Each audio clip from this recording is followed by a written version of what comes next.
everyone, welcome to Wrestling Connection. I'm back with my first steady video. Today we're going to be talking about the history of The Undertaker. So let's get right into it.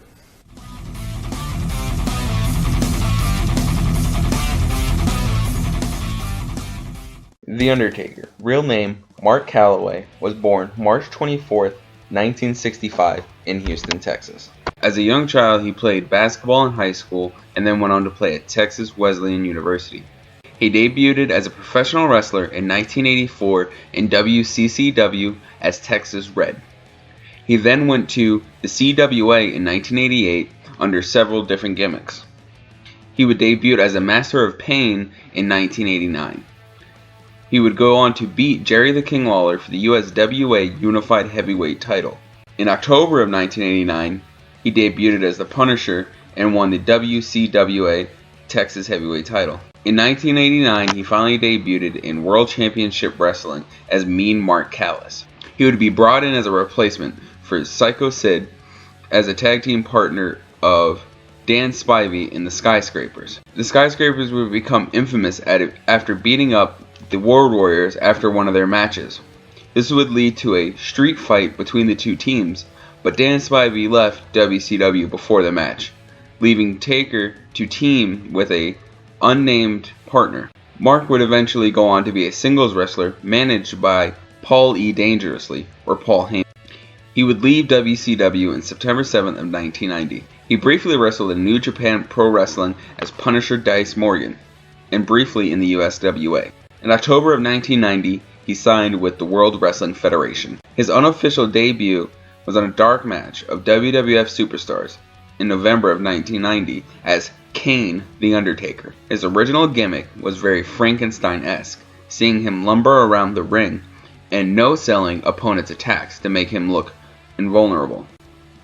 His official debut was November 22nd, 1990 at the Survivor Series as the mystery partner for Ted DiBiase's team. He was originally managed by Brother Love, but shortly was then given managerial duties to Paul Bearer. His early matches saw him place opponents in body bags after defeating them. At WrestleMania 7, he would defeat Jimmy the Superfly Snuka, thus beginning his undefeated streak at WrestleMania. His first major feud was with the Ultimate Warrior, which resulted after Undertaker attacked him in the funeral parlor. This led to a body bag match against Warrior, which the Undertaker lost. 1 year after his debut, Undertaker would fight Hulk Hogan for the WWF Championship at Survivor Series. He won the match after some interference from Ric Flair. At the time, The Undertaker was the youngest champion until Yokozuna would win the WWF Championship at WrestleMania 9. Undertaker lost the belt back to Hulk Hogan the following month at Tuesday in Texas. After this, he formed a partnership with Jake the Snake Roberts. The Undertaker turned face after saving Miss Elizabeth from an attack from Jake Roberts. Roberts would confront The Undertaker, asking him whose side he was on, in which The Undertaker replied, "Not yours."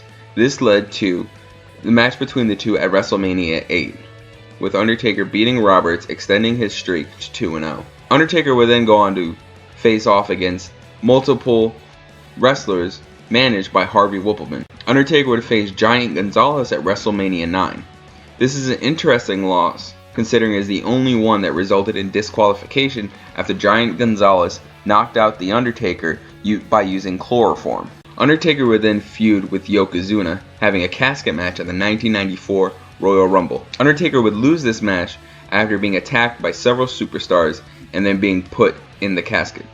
As the superstars rolled the casket to the back, The Undertaker's gong hit and he showed up on the Titantron saying he will not rest in peace, and then ascended into the rafters. Months later, Ted DiBiase introduced his own Undertaker that, instead of being led by the urn, was led by DiBiase's money. Paul Bearer said that this is not the true Undertaker and said that he would bring the real Undertaker back. Paul Bearer would do so at SummerSlam, reintroducing The Undertaker, now wearing purple gloves and purple tie instead of the traditional gray. Undertaker would then face King Kong Bundy at WrestleMania 11, extending his streak to 4-0. During the match, Kama stole the urn from Paul Bearer and melted it down into a necklace. Undertaker would then face Comet at SummerSlam, regaining the urn. Undertaker later injured his orbital bone and would be off TV for many months, and would return at that year's Survivor Series wearing a gray mask, very reminiscent of the mask that Kane has most recently worn. Undertaker would wear the mask until Royal Rumble in 1996, where he faced Bret Hart for the WWF title. Hart would remove the mask during the match. Diesel interfered in this match, costing Taker the match. This would cause a back and forth between the two, including The Undertaker interfering in Diesel's title match, which was in a steel cage, appearing from under the ring, ripping through the canvas and dragging Diesel down, bringing out a casket which featured a mannequin of Diesel inside of it, and Diesel destroying The Undertaker's casket. This would lead to a match at WrestleMania 12, where Undertaker would extend his streak to 5-0. Undertaker would then feud with the debuting Mankind. Mankind would interfere in many of Undertaker's matches. This led to a boiler room match at SummerSlam. As Undertaker was about to win this match, Paul Bearer turned on The Undertaker and hit him with the urn. Undertaker would then have a Buried Alive match with Mankind. Undertaker won the match, but was buried due to interference from several superstars. After The Undertaker was fully buried, we saw a lightning bolt strike the tombstone and The Undertaker's hand shoot up from the grave. Undertaker would then meet Mankind in a match at Survivor Series, in which Paul Bearer was suspended above the ring with the stipulation that if The Undertaker won, he would finally get his hands on Paul Bearer. The Undertaker did win, but before he could get his hands on Bearer, he was attacked by the Executioner, allowing Bearer to escape.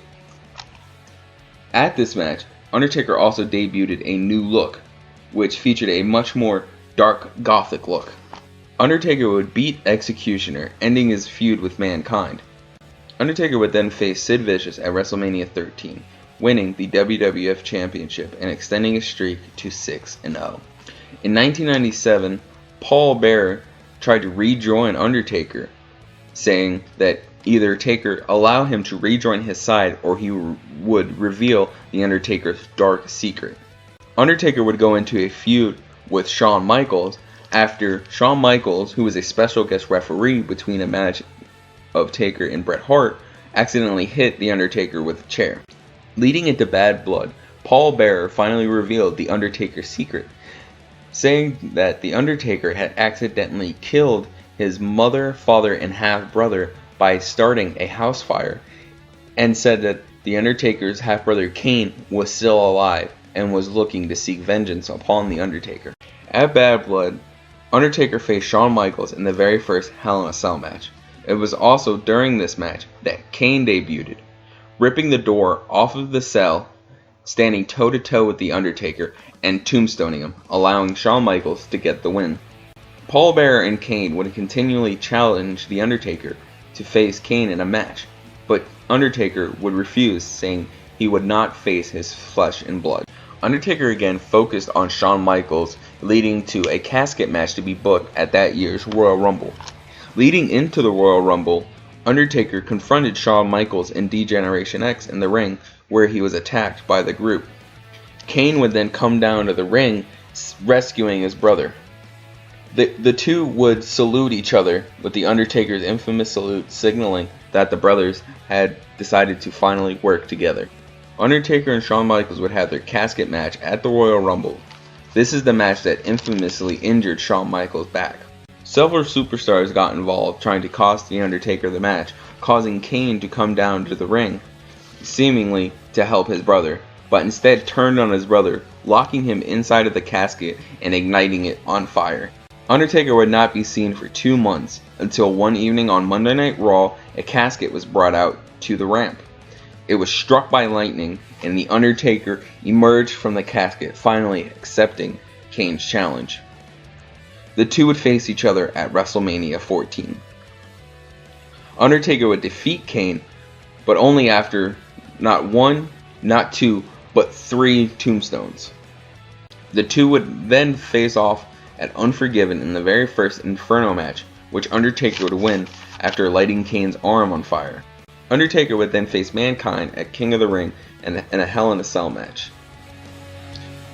This is the infamous match where we see Mankind getting thrown off of the cell and also through the top of the cell. We then saw Undertaker team with Kane to try and rid Stone Cold Steve Austin of the WWF Championship for Vince McMahon. The three had a triple threat match with the stipulation that The Undertaker and Kane could not pin each other.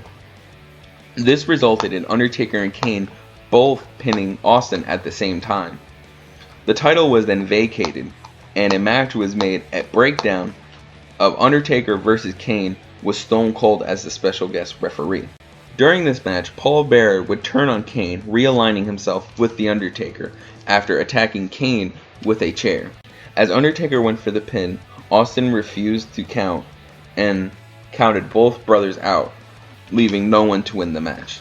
Undertaker and Paul Bearer would then continually attack Stone Cold, trying to embalm him and having him raised upon the Undertaker symbol in a sort of crucifix. He would then face Austin at rock bottom in a buried alive match, which he lost after Kane interfered. After this, The Undertaker would form his Ministry of Darkness, which was a dark cult-type group. He recruited the acolytes Farouk and Bradshaw, and brainwashed superstars Dennis Knight, turning him into Midian, and Mabel, turning him into Viscera, and also recruited the Brood. The Ministry of Darkness mission was to displace Vince and take full control of the WWF. This led to a match between Undertaker and Big Boss Man in a Hell in a Cell at WrestleMania 15.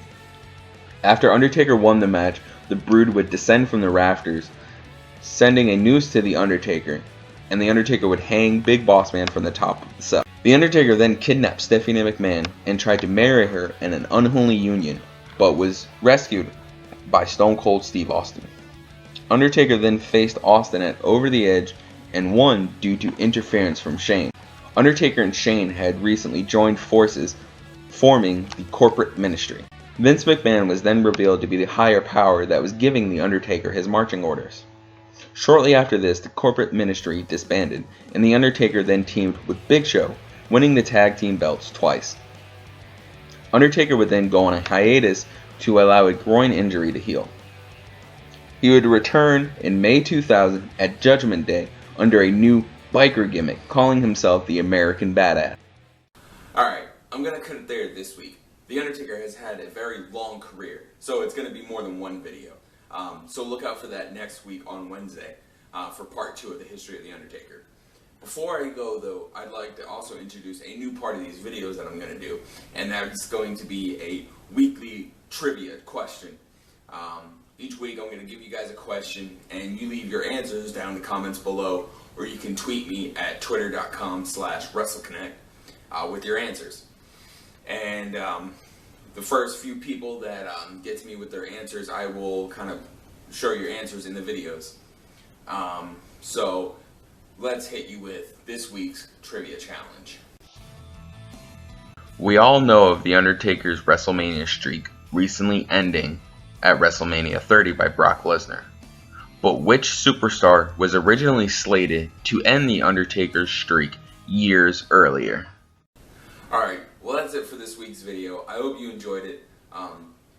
Leave your suggestions down below for other history of videos you'd like to see, or other types of videos you'd like to see, different ideas you guys have, or just how you felt about this week's video. Like, subscribe, tell your friends, share it around, and I will see you next week for part 2 of the history of The Undertaker. Thanks for watching.